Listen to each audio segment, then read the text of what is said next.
Assalamualaikum warahmatullahi wabarakatuh. Berbagi untuk berdaya. Video ini dibuat guna untuk memenuhi tugas ujian akhir semester Psikologi Umum yang diampu oleh Ibu Sofi Puji Astuti MPDI. Perkenalkan, saya Khoridatun Nafisah dengan NIM akhir 127 dari kelas Psikologi Islam 1D.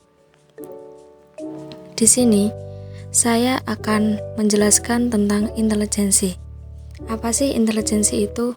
Menurut David Wetzler, intelijensi adalah kemampuan untuk bertindak secara terarah, berpikir rasional, dan menghadapi lingkungannya secara efektif. Intelijensi disebut juga dengan kecerdasan. Selanjutnya, ada beberapa faktor yang mempengaruhi intelijensi. Yang pertama ada faktor bawaan, dan yang kedua ada faktor lingkungan. Yang pertama, faktor bawaan. Menurut para peneliti, intelijensi seseorang memiliki korelasi yang kuat dengan saudara atau orang tua kandungnya. Yang kedua, faktor lingkungan. Faktor lingkungan dibagi menjadi dua. Yang pertama ada gizi. Gizi sangat berpengaruh bagi intelijensi seseorang, karena makanan yang dikonsumsi oleh seseorang akan memberikan dampak yang cukup besar terhadap otak. Yang kedua ada emosional kognitif.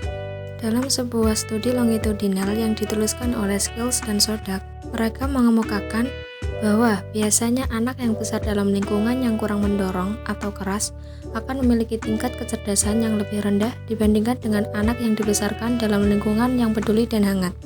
Selanjutnya, ada beberapa jenis intelijensi yang saya dapat dari buku Psikologi Perkembangan Anak dan Remaja. Yang pertama, intelijensi verbal linguistik. Orang dengan kecerdasan linguistik ini sangat cakap dalam berbahasa, berdiskusi, dan melakukan penafsiran. Contohnya seperti guru, pengacara, dan menulis. Yang kedua, ada intelijensi logikal matematikal. Intelijensi ini merupakan kemampuan untuk mengamati pola-pola logis dan bilangan serta kemampuan untuk bertindak secara rasional.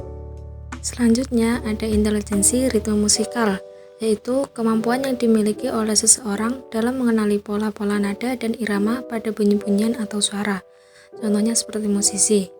Yang keempat, ada intelijensi visual spasial. Intelijensi ini memiliki hubungan dengan seni visual, contohnya fotografer, pelukis. Jadi kalau intelijensi ritme musikal itu tentang seni musik, kalau intelijensi spasial tentang seni visual.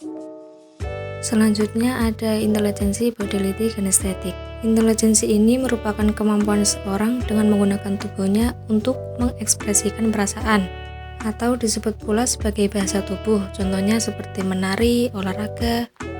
Dan yang keenam ada intelijensi interpersonal. Kecerdasan ini terkait dengan kemampuan seseorang untuk berinteraksi dengan orang lain.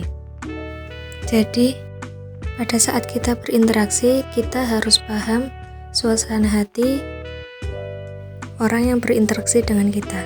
Dan yang terakhir ada intelijensi intrapersonal. Kecerdasan ini menyangkut kemampuan seseorang untuk memahami diri sendiri dan bertanggung jawab atas dirinya sendiri. Di sini ada gambaran tentang jenis-jenis intelijensi yang sudah saya jelaskan tadi. Berikutnya, Thorndike mengemukakan pendapatnya bahwa orang dianggap intelijen apabila responnya merupakan respon yang baik atau sesuai dengan stimulus yang diterimanya.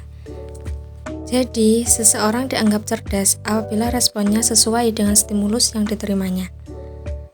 Sekian penjelasan materi dari saya, kurang lebihnya saya mohon maaf.